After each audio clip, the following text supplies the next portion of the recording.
আসসালামু আলাইকুম। সবাই কেমন আছেন?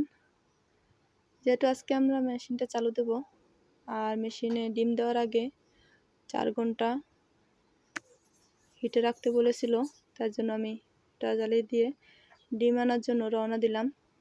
যেহেতু অন্য এক গ্রামে থেকে ডিম আনতে হবে, আর গ্রাম থেকে ডিম আনলে ডিমগুলো খুব ভালো হয়, অরিজিনাল পাওয়া যায় বীজ ডিম।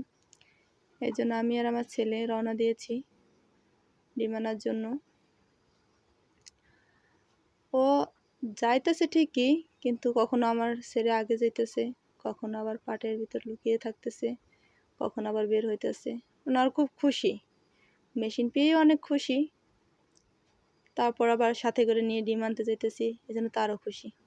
দেখেন আমাদের বিলে পানিও হয়ে গেছে, এই জন্য আমরা পাটের হাতাল থেকে আস্তে আস্তে গেলাম, ডিম আনলাম। দেখেন এগুলো সব হাঁসের ডিম। হাঁসের ডিম সংগ্রহ করতে গিয়ে আবার কিছু টাইগার মুরগির ডিম পেয়েছি। এই জায়গায় 8টি ডিম আছে, এই ডিমগুলো নিয়ে নিলাম, দুইটা একসাথে দিয়ে দেব। আপনারা যারা আমাদের এই ভিডিওগুলো ভালোবাসেন তারা আমাদের পেজটি ফলো দিবেন, এবং পরবর্তীতে কিভাবে আমরা ডিমগুলো সংগ্রহ করে ইনকিউবেটর মেশিনে দেই এগুলো দেখার জন্য নতুন ভিডিও তৈরি করতে আগ্রহ করবেন। ধন্যবাদ সবাইকে।